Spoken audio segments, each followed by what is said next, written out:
تمہارے دستخط کے بغیر یہ نکاح نہیں ہوگا زویا۔ یہ زمینیں اب میری ہیں۔ کامران کی کرخت آواز حویلی کے پرانے کمرے میں گونجی۔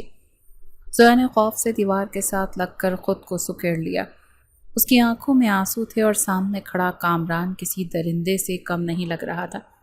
میں جان دے دوں گی لیکن اپنے بابا کی زمینوں پر کبھی تمہارا نام نہیں لکھنے دوں گی، زویا نے روتے ہوئے سسکیاں لیتے ہوئے جواب دیا۔ اس کے وجود میں خوف کی لہر دوڑ رہی تھی۔ کامران نے ایک سناٹے دار تھپڑ زویا کے چہرے پر رسید کیا۔ زویا اپنا توازن برقرار نہ رکھ سکی اور سیدھی فرش پر جا گری۔ تمہاری یہ جرت کہ تم میرے سامنے زبان چلاؤ؟ تم بھول رہی ہو کہ تمہاری اور تمہاری بیوہ ماں کی روٹی میرے ٹکڑوں پر پلتی ہے۔ کامران نے جھک کر زویا کے بال اپنی مٹھی میں جکڑے۔ اس کی آنکھوں میں وحشت ناچ رہی تھی۔ مجھے چھوڑ دو ظالم انسان، خدا کے لیے مجھ پر رحم کرو۔ زویا نے درد سے کراہتے اسے دھکا دینے کی کوشش کی، لیکن کامران کی گرفت بہت مضبوط تھی۔ تائی جان دروازے پر کھڑی مسکرا رہی تھی۔ یہ کوئی عام رشتہ نہیں تھا بلکہ زویا کی جائیداد ہڑپ کرنے کے لیے ایک گھناؤنا منصوبہ تھا۔ چھوڑ دو اسے کامران بیٹے، ابھی 2 دن بعد اس کی ڈولی ہمارے ہی گھر اٹھ کر جانی ہے، تائی جان نے اندر داخل ہوتے ہوئے انتہائی مکارانہ لہجے میں کہا۔ ان کے چہرے پر ایک فاتحانہ مسکراہٹ تھی۔ تائی جان، آپ اسے سمجھائیں، اگر اس نے آج رات تک ان کاغذات پر دستخط نہ کیے تو میں یہ نکاح توڑ دوں گا اور پھر دیکھتا ہوں کہ کون اس بے آبرو لڑکی سے شادی کرتا ہے۔ کامران نے زویا کے بال جھٹکے سے سیدھا کھڑا ہوتے گیا۔ میری بچی بہت سمجھدار ہے، وہ جانتی ہے کہ اس کی اور اس کی ماں کی عزت اب ہمارے ہی ہاتھ میں ہے۔ تائی جان نے زویا کے قریب بیٹھ کر اس کے گال تھپ تھپاتے ہوئے کہا۔ ان کا لمس زویا کو کسی زہریلے سانپ جیسا لگا۔ خدا آپ لوگوں کو کبھی معاف نہیں کرے گا۔ آپ لوگوں نے میرے بابا کی موت کے بعد ہمیں جیتے جی مار دیا۔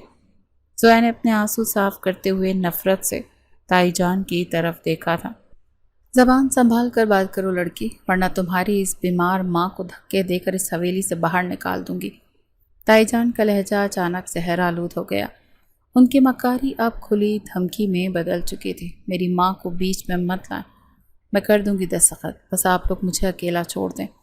زویا نے بے بسی سے ہار مانتے ہوئے کہا، کیونکہ اس کے پاس اب اور کوئی راستہ نہیں بچا تھا۔ شاباش، یہ ہوئی نا سمجھداروں والی بات۔ رات کو وکیل آئے گا، تیار رہنا۔ کامران نے ایک حقارت بھری نظر فرش پر بیٹھی زویا پر ڈالی اور کمرے سے نکل گیا۔ تائی جان بھی فاتحانہ انداز میں مسکراتی ہوئی اس کے پیچھے چلی گئی۔ زویا کمرے میں اکیلی رہ گئی اور پھوٹ پھوٹ کر رونے لگی۔ اپنا مستقبل ایک اندھے کنویں کی طرح تاریک نظر آ رہا تھا۔ اسفند یار خان دوپہر کی تیز دھوپ میں اپنی زرعی زمینوں کا معائنہ کر رہا تھا۔ اس کا چہرہ انتہائی سخت اور ماتھے پر گہری تیوریاں تھیں۔ تم لوگوں کو کتنی بار سمجھایا ہے کہ فصل 45 دن کی ہو چکی ہے۔ یہ زوڈک سکیل 31 کا مرحلہ ہے۔ اس وقت نائٹروجن کی فراہمی انتہائی ضروری ہے۔ اسفند کی کڑکدار آواز سن کر مزارہ خوف سے کانپنے لگا۔ سائیں جی، ہم نے سوچا کل سپرے کر دیں گے، آج ذرا گرمی زیادہ تھی اور مزدور بھی چھٹی پر تھے۔ مزارے نے ہاتھ جوڑ کر اپنی صفائی پیش کرنے کی کوشش کی تو اسفند نے غصے سے زمین سے ایک پودا اکھاڑا اور مزارے کے سامنے کیا۔ اس کی آنکھوں میں غضب کی آگ تھی۔ مجھے تمہارے بہانے نہیں سننے۔ پربت کراپ سائنس کی سفارش کردہ کھاد کا استعمال کیوں نہیں کیا گیا؟ کیا میں تمہیں کام چوری کی تنخواہ دیتا ہوں؟ اسفند نے 2 ٹوک اور کاٹ دار لہجے میں سوال کیا۔ ہم سے غلطی ہو گئی سائیں جی، ہمیں معاف کر دیں، ہم ابھی سارا کام شروع کرواتے ہیں۔ مزارہ پسینے میں شرابور ہو چکا تھا۔ شام تک ہر صورت یوریا اور زنک کا سپرے مکمل ہونا چاہیے، ورنہ تم سب کو نوکری سے نکال کر اس گاؤں سے باہر پھینک دوں گا۔ اسفند نے آخری فیصلہ سنایا۔ اسے اپنے کام میں کوئی غفلت یا کوتاہی برداشت نہیں تھی۔ جی سائیں جی، شام سے پہلے پہلے سارا کام ہو جائے گا۔ مزارے نے جلدی سے سر اس بات میں ہلایا اور مزدوروں کی طرف بھاگا۔ اسفند نے اپنی کلائی لینڈ کروزر کی طرف قدم بڑھائے۔ اس کا موڈ شدید خراب ہو چکا تھا۔ زمینوں کے معاملات اسے ہمیشہ ذہنی تناؤ میں مبتلا کر دیا کرتے تھے اور آج مزاروں کی لاپرواہی نے اس کے غصے میں مزید اضافہ کر دیا تھا۔ حویلی کے اندرونی حصے میں زویا اپنے کمرے میں بستر پر پھیلے سرخ روسی جوڑے کو بے بسی سے دیکھ رہی تھی۔ یہ جوڑا اس کے لیے کسی کفن سے کم نہیں تھا۔ کتنا خوبصورت جوڑا ہے نا زویا؟ اس کی ماں کمرے میں داخل ہوئی اور بیٹی کے ماتھے پر پیار کیا۔ ان کی آنکھوں میں بھی آنسو تھے۔ بہت خوبصورت ہے ماں، بالکل میری تقدیر کی طرح، زویا نے تلخی سے جواب دیا اور جوڑے پر سے ہاتھ ہٹا لیا۔ مجھے معاف کر دے میری بچی، تیری ماں بہت کمزور اور بے بس ہے، میں تیری حفاظت نہیں کر سکی۔ ماں نے روتے ہوئے زویا کو گلے سے لگا لیا، ان کا دل خون کے آنسو رو رہا تھا۔ آپ کیوں رو رہی ہیں ماں؟ اس میں آپ کا کوئی قصور نہیں ہے، یہ تو میرے نصیب کی خرابی ہے کہ بابا ہمیں اتنی جلدی چھوڑ گئے۔ زویا نے اپنے آنسو چھپاتے ہوئے ماں کو تسلی دی۔ وہ نہیں چاہتی تھی کہ اس کی وجہ سے اس کی بیمار ماں مزید پریشان ہو۔ کامران بہت ظالم لڑکا ہے، میں جانتی ہوں وہ تجھے کبھی خوش نہیں رکھے گا، لیکن میرے پاس کوئی اور راستہ نہیں تھا زویا۔ ماں نے سسکیاں لیتے ہوئے اپنی مجبوری بیان کی۔ میں خوش ہوں ماں، آپ میری فکر نہ کریں، مجھے کامران سے کوئی شکایت نہیں۔ زویا نے جھوٹی مسکراہٹ اپنے چہرے پر سجاتے ہوئے کہا۔ خاندان کے دباؤ اور تائی کی سازشوں نے ان ماں بیٹی کو چاروں طرف سے گھیر رکھا تھا اور فرار کا کوئی راستہ نہیں تھا۔ تو جھوٹ بول رہی ہے زویا، تیری آنکھیں تیرا دکھ چیخ چیخ کر بتا رہی ہیں۔ ماں نے زویا کا چہرہ اپنے ہاتھوں میں لیتے ہوئے کہا، نہیں ماں، سچ کہہ رہی ہوں، اب تو بس 2 دن کی بات ہے، پھر میں اس گھر سے چلی جاؤں گی۔ زویا نے نظریں چراتے ہوئے جواب دیا۔ اسے ڈر تھا کہ کہیں اس کی ماں اس کا جھوٹ پکڑ نہ لے۔ اللہ تیرا نصیب اچھا کرے میری بچی، تائی جان نے ساری برادری میں یہ بات پھیلا دی ہے کہ اگر ہم نے یہ رشتہ توڑا تو وہ ہمیں حویلی سے نکال دیں گی۔ ماں نے خوف زدہ لہجے میں کہا، وہ ہمیں حویلی سے نہیں نکال سکتی ماں، یہ حویلی بابا کی بھی ہے۔ زویا نے غصے سے کہا، لیکن اندر سے وہ جانتی تھی کہ تائی جان تو کچھ بھی کر سکتی ہیں، ان کے پاس طاقت ہے، پیسہ ہے اور کامران جیسا غنڈہ بیٹا ہے، ہم ان کا مقابلہ نہیں کر سکتی۔ ماں نے حقیقت پسندی سے کام لیتے ہوئے کہا، آپ پریشان نہ ہو ماں، میں دستخط کر دوں گی ان کاغذات پر، انہیں زمینیں چاہیے ہیں نا، لے لیں زمینیں، کم از کم ہماری جان تو چھوڑیں گے۔ زویا نے فیصلہ کن انداز میں کہا۔ اس نے اپنی جائیداد سے زیادہ اپنی ماں کو سکون کو اہمیت دی تھی۔ نہیں زویا، وہ زمینیں تیرے بابا کی آخری نشانی ہیں، تو انہیں اتنی آسانی سے کیسے دے سکتی ہے؟ ماں نے حیرت اور دکھ سے کہا، جان سے بڑھ کر کوئی نشانی نہیں ہوتی ہے ماں، جب میں ہی اس گھر میں نہیں رہوں گی تو زمینوں کا کیا کروں گی؟ زویا نے زبردستی مسکراتے ہوئے بات ختم کی اور ماں کو کمرے سے باہر بھیج دیا۔ وہ اکیلے بیٹھ کر اپنے مقدر پر رونا چاہتے تھے۔ اسفندیار خان اپنی گاڑی تیزی سے چلاتا ہوا حویلی کے دروازے پر پہنچا۔ وہ غصے میں تھا کیونکہ زمینوں پر کام اس کی مرضی کے مطابق نہیں ہو رہا تھا۔ اس کے ہاتھ میں کچھ اہم قانونی اور زرعی فائلیں تھیں۔ وہ تیز قدموں سے حویلی کے دالان میں داخل ہوا، جہاں شادی کی تیاریوں کے سلسلے میں کافی رش تھا۔ یہ شامیانے کس خوشی میں لگ رہے ہیں؟ راستے سے ہٹاؤ یہ سب۔ اسد نے دالان میں کام کرتے ہوئے ملازمین پر غصہ اتارا۔ اس نے پاٹدار آواز پر ملازمین سہم کر پیچھے ہٹ گئے۔ سائیں جی، کامران بھائی کی شادی ہے نا پرسوں، اسی لیے تیاریاں ہو رہی ہیں۔ ایک پرانے ملازم نے ڈرتے ڈرتے جواب دیا، شادی ہے تو کیا پورا راستہ بند کر دیں گے؟ مجھے اپنے راستے میں کوئی رکاوٹ پسند نہیں ہے، اسفند نے سختی سے کہا اور تیز قدموں سے اندرونی لاؤنج کی طرف بڑھا۔ اسفند کا دماغ پہلے ہی گرم تھا اور حویلی کا شور و غل اسے مزید چڑا رہا تھا۔ وہ لاؤنج کے دروازے سے داخل ہوا ہی تھا کہ اچانک ایک زوردار ٹکر ہوئی۔ زویا ایک بڑی ٹرے میں گیندے اور گلاب کے پھول لیے لاؤنج سے نکل رہی تھی۔ اس کا دھیان سامنے نہیں تھا کیونکہ وہ رو رہی تھی۔ وہ سیدھی اسفند کے چوڑے اور مضبوط سینے سے جا ٹکرائی۔ اسفند کے ہاتھ سے ساری فائلیں چھوٹ کر زمین پر بکھر گئیں اور زویا کے ہاتھوں سے پھولوں کی ٹرے گر گئی۔ سارا لاؤنج رنگ برنگے پھولوں اور سفید کاغذات سے بھر گیا۔ اندھی ہو کیا؟ دیکھ کر نہیں چل سکتی؟ اسفند کی کڑکدار اور غضبناک آواز پر پورے لاؤنج میں سناٹا چھا گیا۔ زویا جو پہلے ہی ڈری ہوئی تھی اور رو رہی تھی، اس کی اچانک اور اتنی تیز ڈانٹ پر ایک لمحے کے لیے سہم گئی۔ اس نے گھبرا کر اوپر دیکھا تو سامنے اسفندیار خان اپنے مخصوص غصیلے انداز میں کھڑا تھا۔ مجھے نظر نہیں آیا، میں جان بوجھ کر نہیں ٹکرائی۔ زویا نے پیچھے ہٹتے ہوئے لرزتی آواز میں صفائی دی۔ اس کے دل کی دھڑکن تیز ہو چکی تھی۔ نظر کیسے آئے گا؟ دماغ تو تمہارا آسمان پر ہے، میری ساری ضروری فائلیں خراب کر دی۔ اسفند نے زمین پر بکھرے کاغذات کو دیکھتے ہوئے مزید غصے سے کہا، میں ابھی اٹھا دیتی ہوں۔ زویا نے جلدی سے جھک کر فائلیں اکٹھی کرنا شروع کر دیں۔ اس کے ہاتھ کانپ رہے تھے اور آنکھوں سے آنسو مسلسل گر رہے تھے۔ رہنے دو، تمہارے بس کا کام نہیں، الٹا میرے کاغذات پھاڑ دو گی۔ اسفند نے اسے بازو سے پکڑ کر پیچھے دھکیلا اور خود جھک کر فائلیں اٹھانے لگا۔ زویا کو اسفند کا یہ حد تک آمیز رویہ شدید برا لگا۔ اس کے اندر کا خوف اچانک غصے میں بدل گیا۔ وہ سیدھی کھڑی ہوئی اور اسفند کو گھور کر دیکھا۔ آپ کو بھی تو نظر نہیں آتا اسفند لالا، آپ بھی تو اندھوں کی طرح چلتے ہوئے آ رہے تھے۔ زویا نے غصے سے اپنے آنسو صاف کرتے ہوئے بلند آواز میں جواب دیا۔ اسفند جو فائلیں اٹھا رہا تھا لالی کا سن کر ایک جھٹکے سے سیدھا کھڑا ہوا۔ اس کی آنکھوں میں ناقابل یقین حد تک حیرت اور شدید غصہ تھا۔ پورے خاندان میں کسی کی جرأت نہیں تھی کہ اسے اس نام سے پکارے، اور یہ لڑکی اسے اسفندی لالی کہہ رہی تھی۔ تمہاری زبان بہت چلنے لگی، تمہیں معلوم نہیں تم کس سے بات کر رہی ہو؟ اسفند نے قدم زویا کی طرف بڑھایا۔ اس کا لہجہ اتنا سرد اور خطرناک تھا کہ آس پاس کھڑے ملازمین کی جان نکل گئی۔ مجھے سب معلوم ہے، آپ اسفند یار خان ہیں، حویلی کے سب سے بڑے اور غسیلے انسان، اور اس کا مطلب یہ تو نہیں کہ آپ ہر کسی پر چلاتے پھریں گے۔ زویا نے ڈرنے کے باوجود بہادری سے اس کی آنکھوں میں آنکھیں ڈال کر جواب دیا۔ اپنی حد میں رہو لڑکی، ورنہ میں بھول جاؤں گا کہ تم اس گھر کی بیٹی ہو۔ اسفند نے انگلی اٹھا کر اسے سخت وارننگ دی۔ اس کے ماتھے کی رگیں تن چکی تھیں۔ آپ کو تو ویسے بھی کبھی کچھ یاد نہیں رہتا، بس اپنی زمین اور غصے کے علاوہ آپ کو آتا ہی کیا ہے؟ زویا نے آخری وار کیا، اور اس سے پہلے کہ اسفند کوئی سخت قدم اٹھاتا وہ مڑ کر تیزی سے اپنے کمرے کی طرف بھاگ گئی۔ اسفند حیرت اور غصے سے اس کے جاتے ہوئے وجود کو دیکھتا رہ گیا۔ اس لڑکی کی اتنی جرأت کہ اس نے اسفند خان کو سب کے سامنے کھری کھری سنا دی تھی۔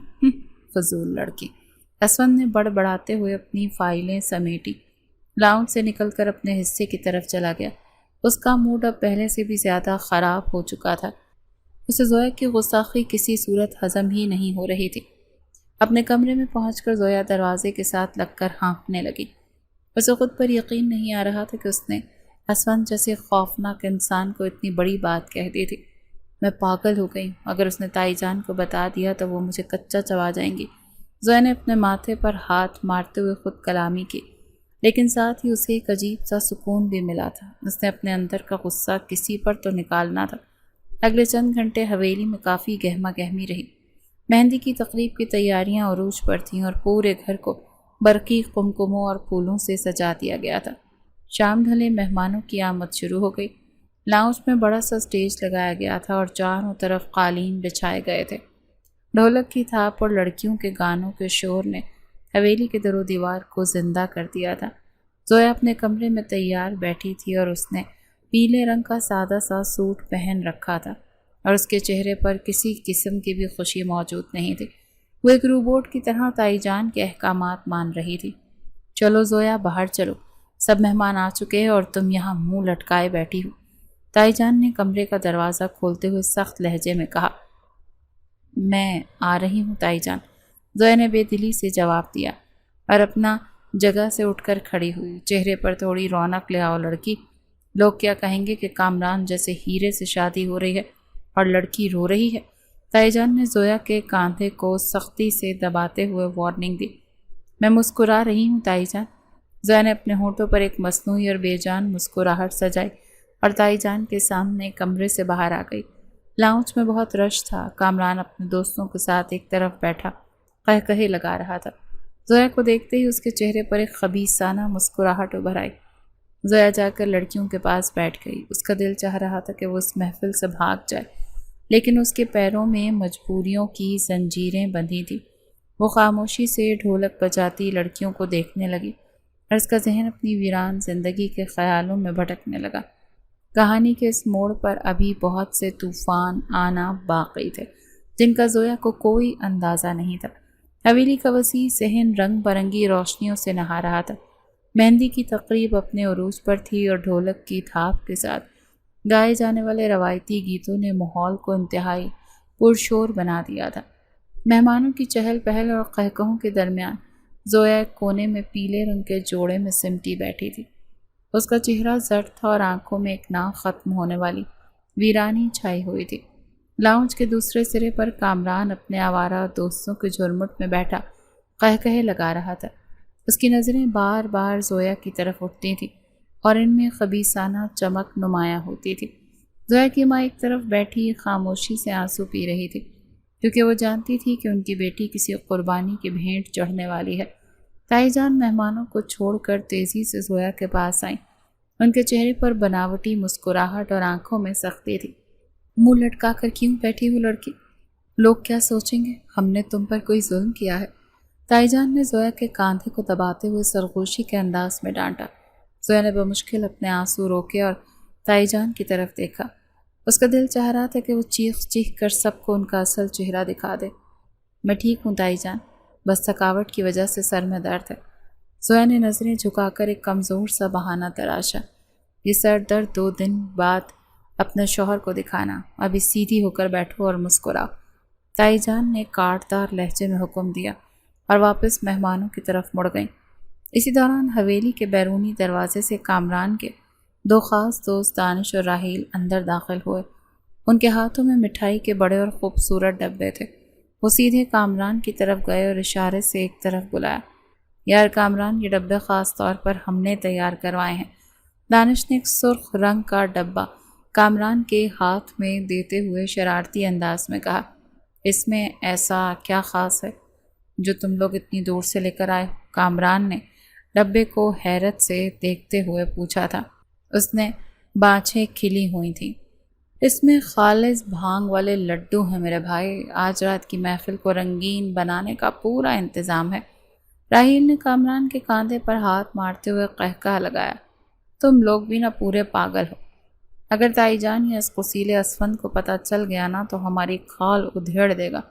کامران نے چاروں طرف نظریں دوڑاتے ہوئے احتیاط سے کہا، لیکن وہ خود بھی اس شرارت سے محظوظ ہو رہا تھا۔ ارے کسی کو کچھ پتہ نہیں چلے گا، ہم یہ ڈبہ مرکزی میز پر رکھ دیں گے، جس کے نصیب میں ہوں گے وہ کھا لے گا اور پھر تماشا ہوگا۔ دانش نے ڈبہ لاؤنج کے وسط میں رکھی ایک بڑی میز پر سجا دیا، جہاں باقی مٹھائیاں بھی رکھی گئی تھیں۔ حسن یار خان سارا دن فیلڈ میں کام کرنے اور مزاروں سے مغز ماری کے بعد شدید تھکاوٹ کے عالم میں حویلی میں داخل ہوا۔ اس کے کپڑوں پر ہلکی سی گرد تھی اور چہرے پر شدید بیزاری نمایاں تھی۔ اس نے خاندانی تقریبات اور شور و غل سے سخت چڑ تھی۔ وہ لاؤنج کے دروازے پر رکا اور اندر کا منظر دیکھا، جہاں بے تحاشا رش تھا۔ اسفند نے ایک گہری سانس لی اور تیزی سے گزر کر اپنے کمرے کی طرف جانے کا ارادہ کیا، لیکن سارا دن کچھ نہ کھانے کی وجہ سے اس کے معدے میں شدید جلن ہو رہی تھی۔ اس کی نظر اچانک مرکزی میز پر پڑی، جہاں مٹھائی کے مختلف ڈبے رکھے ہوئے تھے۔ اسفند نے ادھر ادھر دیکھے بغیر میز کی طرف قدم بڑھائے۔ اسفند نے سب سے اوپر رکھا سرخ رنگ کا ڈبہ کھولا اور اس میں سے ایک بڑا سا لڈو اٹھا لیا۔ اسے تو قطعی طور پر یہ معلوم نہیں تھا کہ یہ وہی لڈو ہے جو کامران کے دوستوں نے بھانگ ملا کر رکھے تھے۔ اسفند لڈو کھاتے ہوئے لاؤنج کے چاروں طرف نظریں دوڑا کر تقریب کے انتظامات کا جائزہ لینے لگا۔ اس کا غصہ ابھی تک کم نہیں ہوا تھا، کیونکہ حویلی میں اس کی مرضی کے خلاف اتنا بڑا ہنگامہ برپا تھا۔ زویا جو تائی جان کی ڈانٹ کے بعد اپنی جگہ سے اٹھ کر میز کے قریب ہی کھڑی مہمانوں کو دیکھ رہی تھی، اس کی نظر بھی اسفند پر پڑی۔ زویا نے سارا دن کچھ نہیں کھایا تھا اور ٹینشن کی وجہ سے اس کا بلڈ پریشر بھی گر رہا تھا۔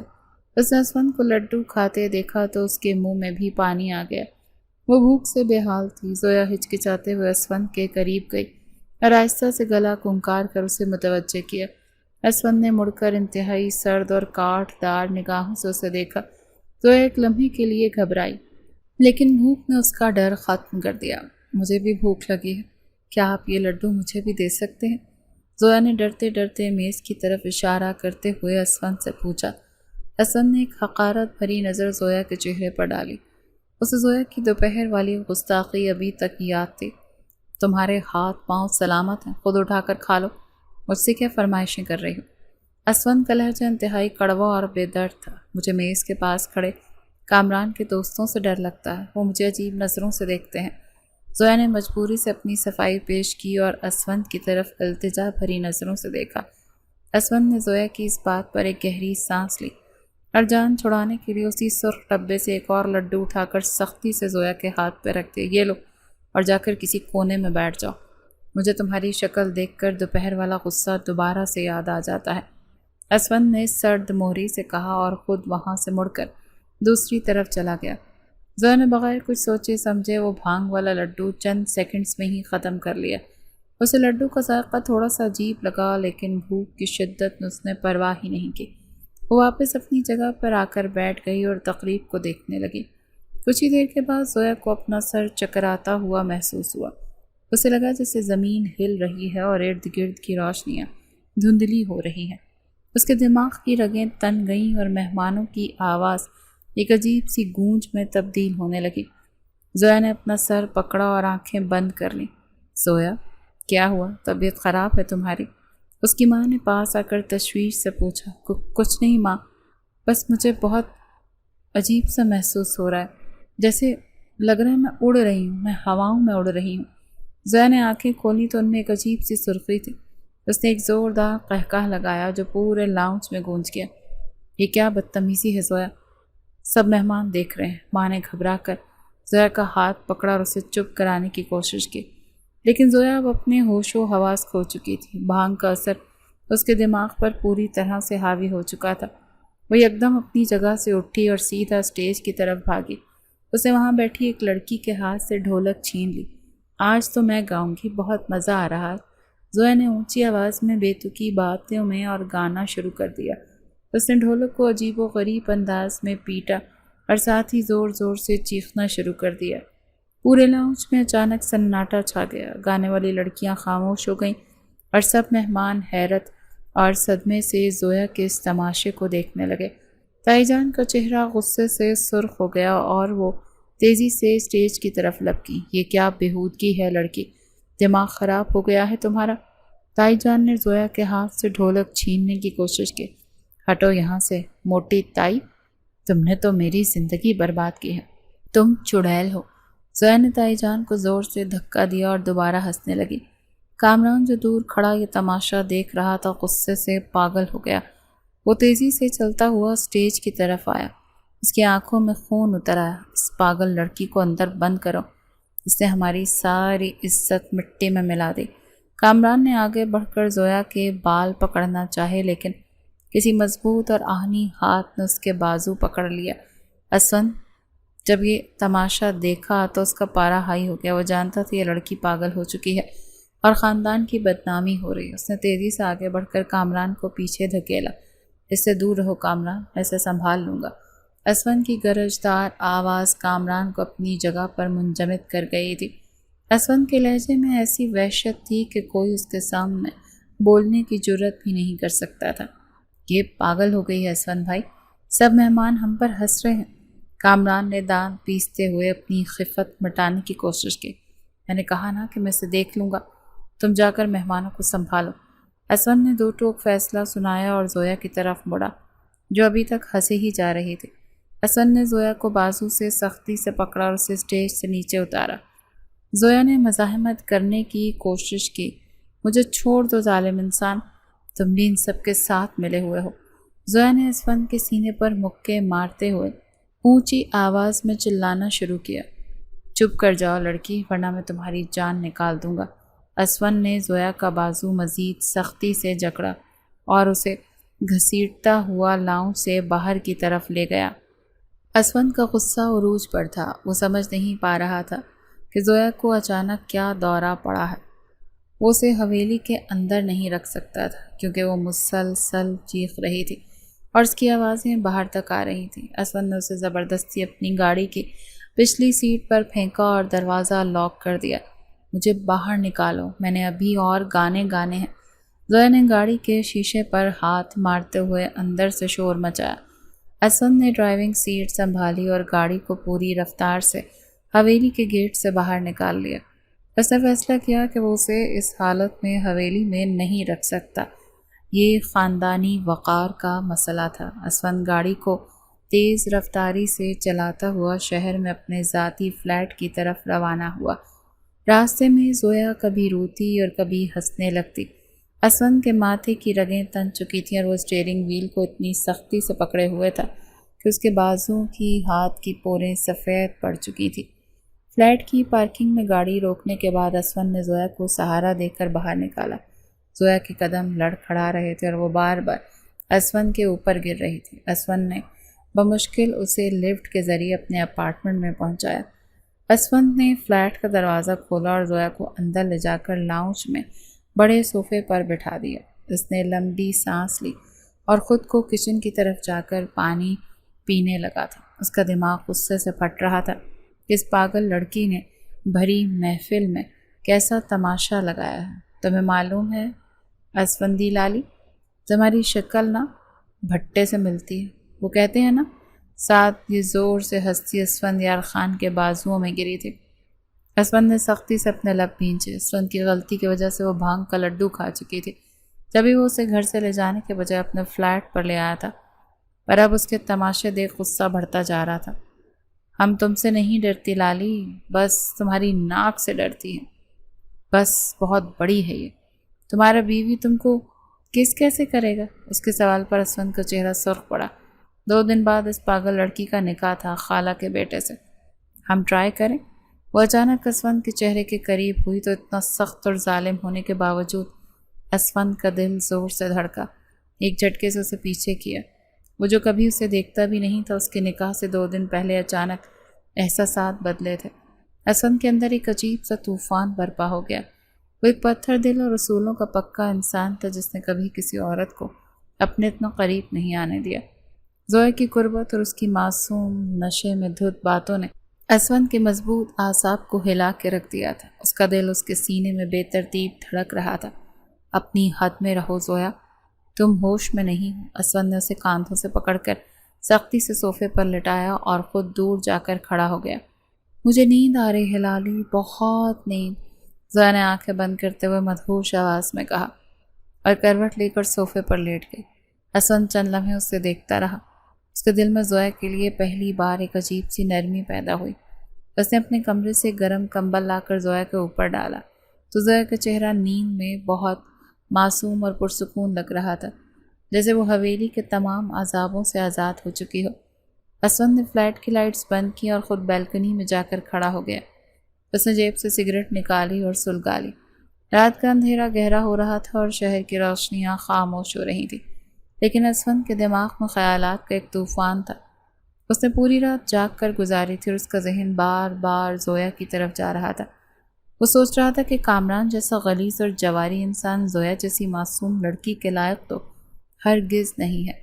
اسفند کو یاد آیا کہ کس طرح کامران کے دوست حویلی میں مٹھائی کے ڈبے لے کر آئے تھے۔ اب اسے سارا کھیل سمجھ آ رہا تھا کہ وہ لڈو دراصل بھانگ والے تھے اور اس کی اپنی غلطی کی وجہ سے زویا نے وہ لڈو کھا لیا تھا۔ اسفند نے سگریٹ کا آخری کش لیا اور فلٹر کو سختی سے مسل کر نیچے پھینک دیا۔ اس نے فیصلہ کر لیا تھا کہ وہ صبح ہوتے ہی اس معاملے کی تہہ تک پہنچے گا۔ وہ حویلی کی عزت اور زویا کی زندگی کو کامران جیسے گھٹیا انسان کے ہاتھوں تباہ نہیں ہونے دے گا۔ اسفند کے ہاتھوں میں ایک خطرناک عزم تھا اور اس کا اگلا قدم پورے خاندان کی بنیادیں ہلانے والا تھا۔ صبح کی پہلی کرنوں نے فلیٹ کے شیشوں سے اندر جھانکا تو لاؤنج میں سرد سی خاموشی چھائی ہوئی تھی۔ اسفند یار خان صوفے پر بیٹھا لیپ ٹاپ کی اسکرین پر نظریں جمائے ہوئے تھا اور اس کے ہاتھ میں بلیک کافی کا مگ تھا۔ رات بھر جاگنے کی وجہ سے اس کی آنکھوں میں ہلکی سی سرخی تھی، لیکن چہرے پر وہی روایتی سختی اور سنجیدگی نمایاں تھی۔ زویا صوفے کے دوسرے سرے پر کمبل میں لپٹی گہری نیند سو رہی تھی۔ زویا نے ایک ہلکی سی کرہ کے ساتھ آنکھیں کھولیں تو اس کا سر شدت درد سے پھٹ رہا تھا، جسم ٹوٹتا ہوا محسوس ہو رہا تھا۔ اس نے دھندلی آنکھوں سے ارد گرد کے اجنبی ماحول کا جائزہ لیا تو گھبرا کر ایک جھٹکے سے اٹھ بیٹھی۔ میں کہاں ہوں اور یہ کون سی جگہ ہے؟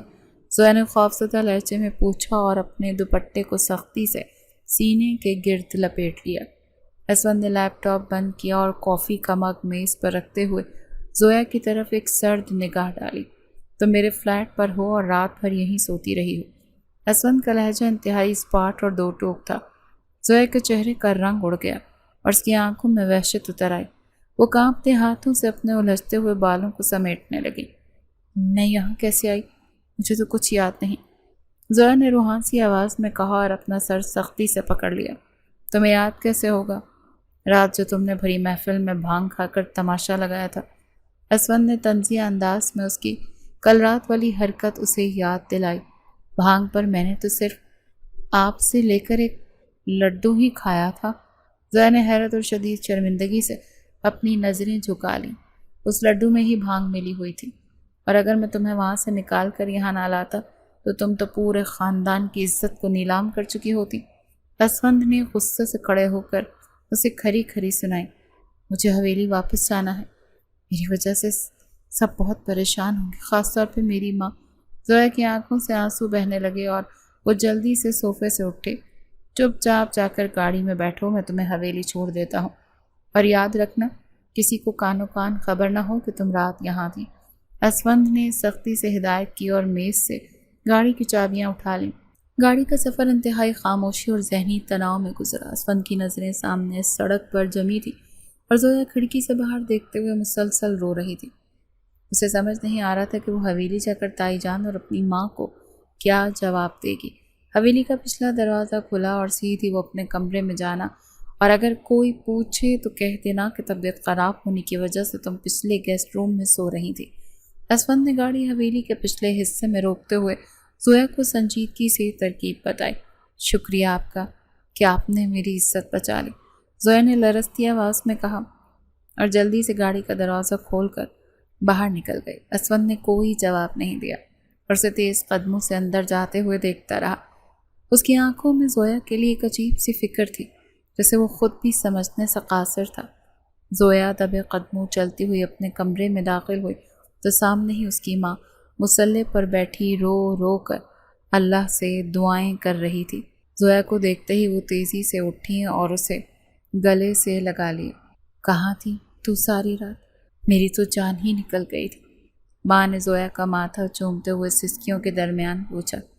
میں ٹھیک ہوں ماں، بس میری طبیعت بہت خراب ہو گئی تھی تو اسفند مجھے فلیٹ پر لے گئے تھے تاکہ وہاں کوئی ہنگامہ نہ ہو۔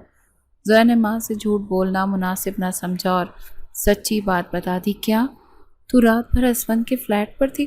اگر تائی جان کو پتہ چل گیا تو وہ ہمیں زندہ جلا دیں گی۔ ماں کا رنگ خوف سے سفید پڑ گیا تھا اور انہوں نے زویا کا بازو سختی سے پکڑ لیا تھا۔ کوئی نہیں بتائے گا انہیں ماں، اسفند نے کہا ہے کہ میں کسی کو کچھ نہ بتاؤں۔ زویا نے ماں کو تسلی دینے کی کوشش کی۔ اسی وقت کمرے کا دروازہ کھلا اور تائی جان اور کامران ساتھ اندر کمرے میں داخل ہوئے۔ ان کے چہروں پر شدید غصہ اور خفگی تھی۔ کہاں غائب تھی تم رات بھر؟ ہم نے پورا گھر چھان مارا، تم کہیں نہیں ملی، تائی جان نے چلاتے ہوئے زویا سے سوال کیا اور اس کی طرف غضبناک نگاہوں سے دیکھا۔ میں رات کو گیسٹ روم میں سو گئی تھی تائی جان، میرے سر میں بہت شدید درد تھا۔ زویا نے بمشکل اپنے کانپتے ہوئے ہونٹوں پر قابو پاتے ہوئے اسفند کو بتایا ہوا بہانہ دہرایا۔ جھوٹ مت بولو تم، میں نے خود گیسٹ روم چیک کیا تھا، وہاں کوئی نہیں تھا، کامران نے آگے بڑھ کر زویا کو دھمکانے والے انداز میں کہا۔ اس سے پہلے کہ زویا کوئی جواب دیتی، کمرے کے دروازے پر اسفند یار خان نمودار ہوا۔ اس کی کڑکدار آواز نے سب کو اپنی جگہ پر منجمد کر دیا۔ میں اسے پچھلے گیسٹ روم میں شفٹ کیا تھا اور باہر سے کنڈی لگا دی تھی تاکہ کوئی اسے تنگ نہ کرے۔ اسفند کے چہرے پر اتنی سختی تھی کہ کسی میں بھی اس سے مزید کراس سوال کرنے کی جرت نہیں ہوئی۔ پر اسفند بیٹے، تم نے ہمیں بتایا کیوں نہیں؟ تائی جان کا لہجہ اچانک نرم پڑ گیا، لیکن ان کی آنکھوں میں شکوک و شبہات اب بھی موجود تھے، کیونکہ میں نہیں چاہتا تھا کہ مہندی کی تقریب میں کوئی ہنگامہ ہو۔ یہ لڑکی پہلے ہی کافی تماشا کر چکی تھی۔ اسفند نے سرد مہری سے جواب دیا اور کامران کی طرف ایک کاٹدار نگاہ ڈالی۔ کامران اسفند کی تیز نظروں سے گھبرا کر پیچھے ہٹ گیا۔ اسے اندازہ ہو گیا تھا کہ اسفند غصے میں ہے اور وہ اس سے الجھنا نہیں چاہتا تھا۔ چلو کامران، باہر چلو، کل نکاح ہے اور ہمیں بہت سے کام کرنے ہیں۔ تائی جان نے کامران کا بازو پکڑا اور کھینچتے ہوئے اسے کمرے سے باہر لے گئی۔ ماں نے سکھ کا ایک گہرا سانس لیا اور زویا کو بستر پر لٹا دیا۔ اسفند ایک لمحے کے لیے زویا کی طرف دیکھ کر پلٹا اور سیدھا اپنے کمرے کی طرف چلا گیا۔ اسفند اپنے کمرے میں پہنچا اور سیدھا اپنے اسٹڈی ٹیبل کی طرف گیا۔ اس نے فون اٹھایا اور اپنے سب سے خاص اور بھروسہ مند آدمی شیرے کا نمبر ملا۔ شیرے، مجھے کامران کی پوری ہسٹری چاہیے، اس کے دوستوں، اس کے پیسوں اور اس کے ہر کام کی رپورٹ شام تک میری ٹیبل پر ہونی چاہیے۔ اسفند نے فون پر انتہائی سخت اور دو ٹوک احکامات جاری کیے۔ سائیں جی، آپ فکر نہ کریں، میں ابھی سارا کچا چھٹا نکال کر لاتا ہوں۔ شیرے نے دوسری طرف سے انتہائی فرما برداری سے جواب دیا۔ کوئی غلطی نہیں ہونی چاہیے، مجھے پکے ثبوت چاہیے کہ یہ لڑکا اندر خانے کیا گیم کھیل رہا ہے۔ اسفند نے فون بند کیا اور کرسی کے پشت سے ٹیک لگا کر آنکھیں بند کر لیں۔ دوسری طرف کامران اپنے کمرے میں شدید پریشانی کے عالم میں ٹہل رہا تھا۔ اس کے دوست دانش اور راحیل بھی وہاں موجود تھے۔ یار مجھے اسفند کی نظریں ٹھیک نہیں لگ رہی، کہیں اسے پتہ تو نہیں چل گیا کہ وہ لڈو ہم نے رکھے تھے؟ کامران نے پریشانی سے اپنے بال نوچتے ہوئے کہا۔ ارے اسے کیسے پتہ چلے گا، وہ تو خود اپنی دھن میں مگن رہتا ہے، دانش نے اسے تسلی دی، لیکن اس کے اپنے ماتھے پر بھی پسینہ نمودار تھے۔ مجھے جلدی سے یہ نکاح کرنا ہے اور اس کی زمینوں کے پیپرز پر زویا کے دستخط لینے ہیں تاکہ میں ان قرض داروں کی جان چھڑوا سکوں۔ کامران نے دانت پیستے ہوئے اپنی اصل مجبوری بتائی اور مکے کو ہاتھ پر مارا۔ تو دیر کس بات کی، آج رات ہی اس لڑکی سے حلف نامے پر انگوٹھے لگوا لو کہ وہ نکاح کے فوراً بعد زمینیں تمہارے نام کر دے گی۔ راحیل نے انتہائی مکارانہ مشورہ دیا۔ ہاں تم ٹھیک کہتے ہو، میں آج شام ہی اس سے دستخط کروا لوں گا، چاہے مجھے اس پر گن ہی کیوں نہ تاننے پڑے۔ کامران کی آنکھوں میں ایک وحشیانہ چمک ابھر آئی۔ شام کے سائے گہرے ہونے لگے تھے۔ حویلی میں کل ہونے والے نکاح کی تیاریاں اب آخری مراحل میں تھیں۔ زویا اپنے کمرے میں تنہا بیٹھی کل کے دن کے بارے میں سوچ رہی تھی۔ اسے معلوم تھا کہ کل اس کی زندگی مکمل طور پر تباہ ہو جائے گی۔ اچانک دروازہ کھلا اور کامران اندر داخل ہوا۔ اس کے ہاتھ میں ایک موٹی سی فائل اور قلم تھا اور اس نے دروازہ اندر سے لاک کر دیا اور زویا کی طرف بڑھا۔ کیا چاہیے تمہیں؟ اور تم نے دروازہ کیوں بند کیا؟ زویا خوف سے پیچھے ہٹی اور دیوار کے ساتھ لگ گئی۔ مجھے بس ان کاغذات پر تمہارے دستخط چاہیے جس میں لکھا ہے کہ نکاح کے فوراً بعد تم زمینیں میرے نام کر دو گی۔ سیدھی طرح سائن کر دو ورنہ تمہاری ماں کو سیڑھیوں سے دھکا دے دوں گا۔ کامران نے فائل زویا کے منہ پر مارتے ہوئے انتہائی گھٹیا انداز میں دھمکی دی۔ میں کبھی دستخط نہیں کروں گی۔ یہ میری زمینیں ہیں اور تم انہیں جوئے میں اڑانا چاہتے ہو؟ زویا نے ہمت جمع کر کے اس سے سخت جواب دیا۔ اچھا تو یوں تم نہیں مانو تو پھر ٹھیک، میں ابھی جا کر تمہاری ماں کی گردن دباتا ہوں۔ کامران نے غصے سے دروازے کی طرف قدم بڑھایا۔ رک جاؤ، میں کر دیتی ہوں دستخط۔ زویا نے روتے ہوئے اسے روکا اور کانپتے ہاتھوں سے قلم پکڑ لیا۔ جلدی کرو، میرے پاس زیادہ وقت نہیں ہے۔ کامران نے فائل زویا کے سامنے کی اور اس کے کاندھے کو زور سے دبایا۔ زویا نے آنسوؤں کے درمیان ان کاغذات پر اپنے دستخط کر دیے۔ کامران نے فائل چھینی اور ایک فاتحانہ قہقہہ لگا کر کمرے سے نکل گیا۔ زویا وہیں زمین پر بیٹھ گئی اور پھوٹ پھوٹ کر رونے لگی۔ اس نے اپنی آخری امید بھی اپنے ہاتھوں سے ختم کر دی۔ رات کافی گزر چکی تھی اور اسفند اپنی اسٹڈی میں بیٹھا سگار پی رہا تھا۔ کمرے میں صرف ایک چھوٹی سی لائٹ جل رہی تھی اور باقی ہر طرف اندھیرا تھا۔ وہ بے چینی سے شیرے کی کال کا انتظار کر رہا تھا۔ اس کا ذہن بار بار زویا کے آنسوں اور اس کے معصوم چہرے کی طرف جا رہا تھا۔ اسفند نے کبھی کسی کی پرواہ نہیں کی تھی، لیکن اس لڑکی نے اس کے پتھر دل میں ایک عجیب سی درار ڈال دی تھی۔ وہ کسی صورت اسے کامران جیسے درندے کے حوالے نہیں کرنا چاہتا تھا۔ اچانک اس کے موبائل کی اسکرین روشن ہوئی اور شیرے کا نام جگمگایا۔ اسفند نے فوراً فون اٹھایا اور کان سے لگایا۔ سائیں جی، میں نے سب کچھ پتہ کر لیا، معاملہ ہماری سوچ سے بھی زیادہ خراب ہے۔ شیرے کی آواز میں شدید گھبراہٹ نمایاں تھی۔ کیا پتہ کیا ہے تم نے؟ جلدی بتاؤ مجھے۔ اسفند نے سگار ایسٹرے میں سختی سے مسلتے ہوئے بے صبری سے پوچھا۔ سائیں جی، وہ سب ثبوت اور کاغذات میں لے آیا ہوں، میں بس آپ کے کمرے کی طرف آ رہا ہوں، آپ خود دیکھ لیں کہ یہ کامران کیا گھنونا کھیل کھیل رہا ہے۔ شیرے نے دوسری طرف سے تیز چلتے ہوئے جواب دیا۔ اسفند نے فوراً فون بند کر کے میز پر پھینکا اور کرسی سے اٹھ کر کھڑا ہوا۔ اس کی آنکھوں میں ایک شدید طوفان جمع ہو رہا تھا۔ وہ جانتا تھا کہ شیرے کے پاس جو بھی خبر ہے وہ اس حویلی میں ایک بہت بڑا بھونچال لانے والی ہے۔ وہ دروازے کی طرف منہ کر کے کھڑا ہو گیا اور شیرے کے آنے کا انتظار کرنے لگا۔ اب بس چند لمحوں کی بات تھی اور کامران کی موت اسفند کے ہاتھوں لکھی جا چکی تھی۔ کہانی اب اپنے آخری اور سب سے خطرناک موڑ پر پہنچ چکی تھی۔ چند گھنٹوں بعد ہی اسفند کا آدمی ایک بھاری فائل لے کر اس کے سامنے حاضر ہوا۔ اسفند نے فائل کھولی تو اس کی آنکھوں میں غصے کی آگ بھڑک اٹھی۔ کامران ایک آدھی جواری اور ان پر لاکھوں روپے کا قرضہ تھا اور اس نے قرض داروں سے وعدہ کر رکھا تھا کہ وہ زویا سے نکاح کے فوراً بعد ملتان میں واقع زویا کے حصے کی زرعی زمینیں اور آموں کے باغات بیچ کر ان کا قرض اتارے گا۔ یہ سب کچھ واضح ثبوتوں کے ساتھ فائل میں موجود تھا۔ یہ کیا بکواس ہے؟ شیرے، کیا تم پورے ہوش و حواس میں کاغذات لے کر آئے ہو؟ اسون نے میز پر زوردار مکہ مارتے ہوئے غصے سے پوچھا۔ اس کی آنکھوں میں وحشت اتر آئی تھی۔ سائیں جی، میں نے ایک ایک کاغذ کی خود تصدیق کی ہے۔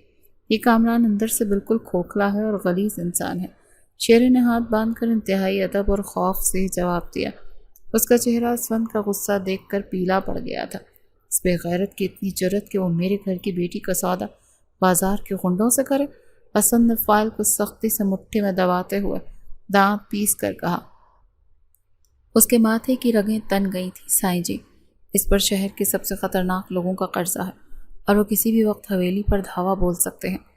شیرے نے مزید انکشافات کیے تو وہ گھبراہٹ سے ادھر ادھر دیکھا۔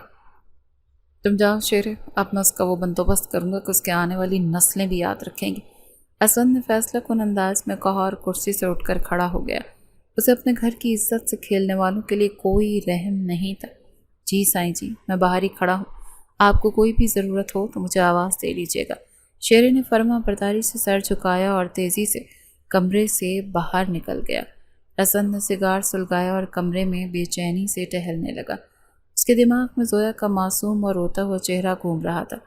اسے اب سمجھ آ رہا تھا وہ لڑکی کیوں اتنی خوفزدہ اور سہمی ہوئی رہتی تھی۔ اگلی صبح حویلی میں ہر طرف گہما گہمی تھی، لیکن اسون کے دماغ میں خطرناک طوفان مچل رہا تھا۔ اس نے ایک ملازم کے ذریعے کامران کو حویلی کے پچھلے ویران حصے میں بلوایا، جہاں کوئی آتا جاتا نہیں تھا۔ اسون نے کامران کو حویلی کے پچھلے حصے میں اکیلے بلایا۔ اس نے کامران کی قمیض کا کالر سختی سے پکڑا اور اسے دیوار کے ساتھ لگا دیا۔ اسون نے سیدھی اور دو ٹوک وارننگ دی کہ وہ اس نکاح سے پیچھے ہٹ جائے، ورنہ اس کا وہ انجام کرے گا کہ وہ یاد رکھے گا۔ کامران نے ڈھٹائی سے ہنستے ہوئے اسون کا ہاتھ جھٹکا اور کہا کہ اب نکاح کی تیاریاں مکمل ہیں اور وہ کسی سے نہیں ڈرتا۔ اسون نے اپنے غصے کو قابو میں رکھا اور ایک گہری سازش تیار کی۔ میرا کالر چھوڑیں اسون بھائی، آپ کو کوئی بہت بڑی غلط فہمی ہوئی ہے، میں نے کچھ نہیں کیا۔ کامران نے اپنے کالر ٹھیک کرتے ہوئے مکارانہ غصے کے ساتھ جواب دیا۔ اس کا غصور آسمان کو چھو رہا تھا۔ غلط فہمی مجھے نہیں ہوئی ہے کامران، تم سمجھی کہ تم زویا کی زندگی برباد کر دو گے اور کسی کو خبر تک نہیں ہوگی۔ اسون نے اس کی آنکھوں میں آنکھیں ڈال کر غضبناک آواز میں کہا۔ اس کا ہر لفظ ایک نشتر کی طرح تھا۔ آپ میرا کچھ نہیں بگاڑ سکتے اسون بھائی، نکاح تو زویا کا میرے ساتھ ہی ہوگا اور تائی جان میرے ساتھ کھڑے ہیں۔ کامران نے سینہ چوڑا کرتے ہوئے انتہائی ڈھٹائی سے جواب دیا۔ تائی جان کو بھی میں ان کی اوقات یاد دلا دوں گا، تم بس اپنے انجام کا انتظار کرو۔ اسون نے سرد مہری سے وارننگ دی اور مڑ کر تیزی سے اندر کی طرف چلا گیا۔ کامران وہیں کھڑا ہنستا رہا۔ اسے اندازہ ہی نہیں تھا کہ اسون کے پاس اس کی موت کا سارا سامان موجود ہے۔ دوسری طرف زویا کے کمرے میں موت جیسی خاموشی تھی۔ زویا بستر پر بیٹھی تھی اور اس کی ماں اس کے سامنے فرش پر بیٹھی رو رہی تھی۔ میری بچی، مجھے معاف کر دے، میں تیری حفاظت نہیں کر سکی، میں ایک بہت ہی بے بس عورت ہوں۔ ماں نے زویا کا ہاتھ اپنے چہرے سے لگاتے ہوئے سسکیوں کے درمیان کہا۔ ان کا دل اس وقت خون کے آنسو رو رہا تھا۔ آپ کیوں رو رہی ہیں ماں؟ اس میں آپ کو تو کوئی قصور نہیں، یہ تو میری تقدیر کی خرابی ہے۔ زویا نے اپنے آنسو صاف کرتے ہوئے ماں کو تسلی دینے کی کوشش کی۔ وہ اندر سے مکمل طور پر ٹوٹ چکے تھے۔ کامران ایک درندہ ہے، وہ تجھے کبھی خوش نہیں رکھے گا۔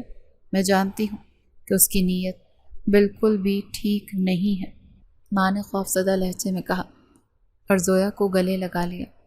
میں خوش ہوں ماں، آپ میری فکر نہ کریں، مجھے کامران سے کوئی شکایت نہیں۔ زویا نے جھوٹی مسکراہٹ اپنے چہرے پر سجاتے ہوئے کہا، حالانکہ اس کا دل خوف سے کانپ رہا تھا۔ اسی وقت کمرے کا دروازہ کھلا اور تائی جان اندر داخل ہوئیں۔ ان کے چہرے پر ایک فاتحانہ اور متکبرانہ مسکراہٹ تھی۔ چلو بھائی، رونا دھونا بند کرو اور دلہن کو باہر لاؤ، مہمان اور قاضی صاحب آ چکے ہیں۔ تائی جان نے سخت لہجے میں حکم دیا اور زویا کو بازو سے پکڑ کر اٹھایا۔ خدا کے لیے میری بچی پہ رحم کریں بھابھی جان، اسے اس ظالم کے حوالے مت کریں۔ ماں نے تائی کے قدموں میں گر کر التجا کی اور پھوٹ پھوٹ کر رونے لگی۔ ڈرامے بازی بند کرو اور چپ چاپ باہر آؤ، ورنہ میں تم دونوں کو دھکے دے کر اس حویلی سے باہر نکال دوں گی۔ تائی جان نے ماں کو حقارت سے پیچھے دھکیلا اور زویا کو کھینچتے ہوئے باہر لے گئی۔ نکاح کا دن آ گیا اور حویلی کے بڑے صحن میں شامیانے لگنے لگے۔ مہمان اپنی اپنی نشستوں پر براجمان تھے۔ زویا کو سرخ روسی جوڑے میں اسٹیج پر بٹھایا گیا تھا اور اس کی آنکھوں میں مسلسل آنسو بہہ رہے تھے۔ کامران بڑی رعونت سے قاضی صاحب کے سامنے بیٹھا تھا۔ قاضی صاحب نے مائک ٹھیک کیا اور خطبہ پڑھنا شروع کیا۔ ماحول میں ایک سوگوار سی خاموشی تھی جسے اسفندیار خان کے بھاری قدموں کی چاپ نے توڑ دیا۔ رک جائیں قاضی صاحب، اسفند کی گرجدار آواز پورے پنڈال میں گونجی۔ سب مہمان حیرت سے اس کی طرف دیکھنے لگے۔ اسفند کے پیچھے 4 غنڈہ نما آدمی کھڑے تھے جو دراصل کامران کے ہی قرضدار تھے۔ اسفند نے وہ فائل سب کے سامنے پھینکی اور کامران کی اصلیت بیان کرنا شروع کر دی۔ قرضداروں نے چیخ چیخ کر بتایا کہ کامران نے زویا کی زمینوں کا سودا کر لیا ہے۔ تائی کا چہرہ کالا پڑ گیا اور کامران خوف سے کانپنے لگا۔ زویا کی ماں دھاڑے مار مار کر رونے لگی کہ اب ان کی بیٹی کی عزت کا کیا ہوگا، اور مہمانوں نے تانے دینا شروع کر دیے۔ یہ کیا بدتمیزی ہے اسفند، تم نکاح کے وقت یہ کیسا تماشا کر رہے ہو؟ ہوش میں تو ہو؟ تائی جان اپنی جگہ سے اٹھی اور غصے سے چلاتے ہوئے اسفند کی طرف بڑھی۔ یہ تماشا نہیں ہے تائی جان، یہ آپ کے لاڈلے بیٹے کی اصلیت ہے جو میں آج سب کو دکھانے آیا ہوں۔ اسفند نے انگلی اٹھا کر کامران کی طرف اشارہ کرتے ہوئے کڑک دار آواز میں اعلان کیا، یہ جھوٹ ہے، میں نے ایسا کچھ نہیں کیا۔ اسفند بھائی جان بوجھ کر آپ مجھے پھنسا رہے ہیں اور میری عزت خراب کر رہے ہیں۔ کامران نے ہکلاتے ہوئے پسینہ پونچھتے ہوئے جھوٹ بولنے کی کوشش کی، لیکن اس کی آواز کانپ رہی تھی۔ اس بے غیرت انسان نے زویا کی زمینوں کا سودا ان ہنڈوں سے کر لیا اور نکاح کے فوراً بعد یہ ساری زمینیں بیچنے والا تھا۔ اسفند نے سب کو حقیقت بتاتے ہوئے کہا اور فائل میں موجود دستخط شدہ کاغذات ہوا میں لہرا دیے۔ اس نے ہم سے 20 لاکھ پکڑے اور تحریری وعدہ کیا تھا کہ نکاح کے بعد لڑکی کی زمینیں ہمارے نام لگوائے گا۔ ایک گنڈے نے آگے بڑھ کر کامران کو گریبان سے پکڑتے ہوئے سب مہمانوں کے سامنے گرج کر کہا، فائل میں تمہارے دستخط اور انگوٹھے موجود ہیں۔ کامران، اب تمہارا کوئی جھوٹ نہیں چلے گا، سب کچھ ثابت ہو چکا۔ اسفند نے زمین پر پڑے کاغذات کی طرف اشارہ کرتے ہوئے 2 ٹوک اور کاٹدار آواز میں جواب دیا۔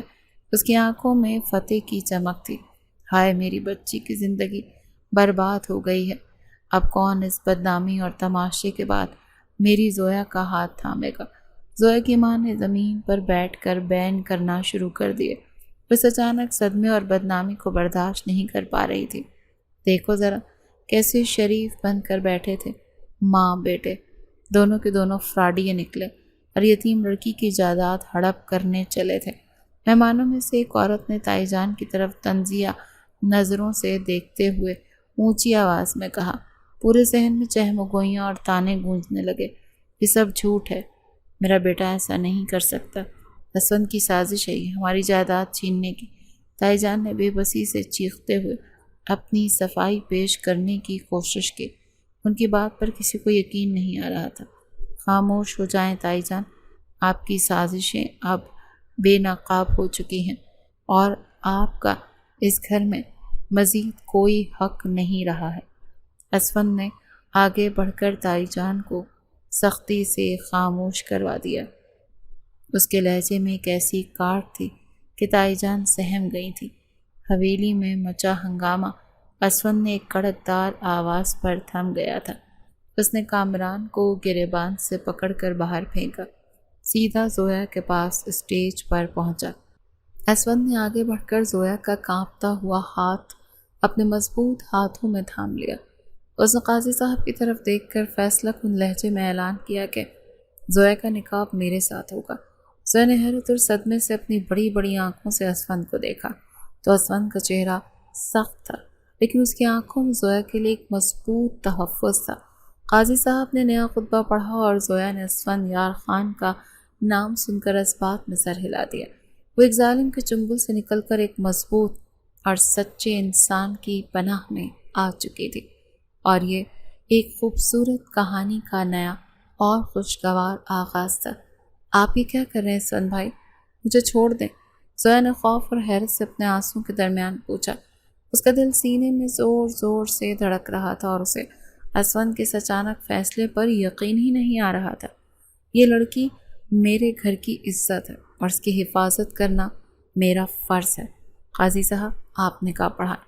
اسون نے ایک سرسری اور غضبناک نگاہ مہمانوں پر ڈالی جن کی بولتیاں بند ہو چکی تھیں۔ اسون بیٹے، تم یہ کیا کہہ رہے ہو؟ تم اس لڑکی سے شادی کرو گے؟ زویا کی ماں نے زمین سے اٹھتے ہوئے حیرت اور ناقابل یقین کیفیت کے ساتھ پوچھا۔ ان کی آنکھوں میں آنسو اب بھی جاری تھے۔ ہاں چچی جان، میں زویا سے نکاح کر رہا ہوں اور آج کے بعد اس پر اٹھنے والی ہر انگلی کاٹ دی جائے گی۔ اسون نے زویا کا ہاتھ مزید مضبوطی سے تھامتے ہوئے پورے مجمع کے سامنے کھلی وارننگ دی۔ تمہیں اب کسی سے ڈرنے کی کوئی ضرورت نہیں ہے زویا، میں تمہارے ساتھ ہوں اور کوئی تمہارا بال بھی بیکا نہیں کر سکتا۔ اسون نے اس کا ہاتھ ہلکا سا دبا کر اسے تسلی دی اور پہلی بار اس کے چہرے کی سختی نرمی میں بدلی۔ کیا آپ سچ میں مجھ سے نکاح کر رہے ہیں اسون لالی؟ زویا کے منہ سے بے ساختہ نکلا اور اس کی روتی روتی آنکھوں میں ایک نئی امید اور زندگی کی چمک جاگ اٹھی۔ ہاں بالکل پاگل لڑکی، پر آئندہ مجھے سب کے سامنے اس نام سے مت پکارنا ورنہ مجھ سے برا کوئی نہیں ہوگا۔ اسون نے انتہائی دھیمی اور روبدار آواز میں جواب دیا اور اس کے لبوں پر ایک ہلکی سی دلکش مسکراہٹ تیر گئی۔ یہ تم بہت بڑی غلطی کر رہے ہو اسون یار، یہ لڑکی تمہارے لائق نہیں۔ تائی جان نے دور کھڑے ہو کر زہر آلود لہجے میں آخری بار اسے اکسانے کی کوشش کی۔ غلطی میں نہیں، آپ لوگوں نے کی تھی اور اب آپ کی اس حویلی میں کوئی جگہ نہیں۔ اسون نے سرد مہری سے جواب دیا اور تائی جان کو ہمیشہ ہمیشہ کے لیے خاموش کر دیا۔ قاضی صاحب، آپ جلدی سے ایک خطبہ شروع کریں اور مجھے اور کوئی بات نہیں سننی۔ اسون نے قاضی صاحب کی طرف دیکھتے ہوئے اپنا حتمی فیصلہ سنایا۔ مجھے قبول ہے۔ زویا نے آنکھیں بند کر کے گہری سانس لی اور اس کے دل کا بوجھ ہمیشہ ہمیشہ کے لیے اتر گیا۔ اس نے اسون یار خان کا نام سن کر بغیر کسی ہچکچاہٹ کے اپنی رضامندی دے دی۔ وہ ایک ظالم کے چنگل سے نکل کر ایک مضبوط اور سچے انسان کی پناہ میں آ چکی تھی اور یہ خوبصورت کہانی کا نیا اور خوشگوار آغاز تھا۔ اسون یار خان، جس نے ہمیشہ اصولوں اور سختی کی زندگی گزاری تھی، آج ایک معصوم لڑکی کی محبت کے آگے ہتھیار ڈال چکا تھا۔ حویلی کی روشنی اب زویا کے لیے کوئی عذاب نہیں بلکہ ایک نئی اور محفوظ زندگی کی نوید دے رہی تھی۔ مہمانوں کی حیرت اب خوشی اور مبارکبادوں میں بدل چکی تھی اور زویا کی ماں نے سجدے میں گر کر خدا کا شکر ادا کیا کہ اسون نے زویا کی طرف دیکھا اور زویا نے مسکراتے ہوئے نظریں جھکا لیں۔ یہ ان دونوں کی زندگی کا وہ خوبصورت موڑ تھا جہاں سے دکھوں کا خاتمہ اور محبت کا آغاز ہو چکا تھا۔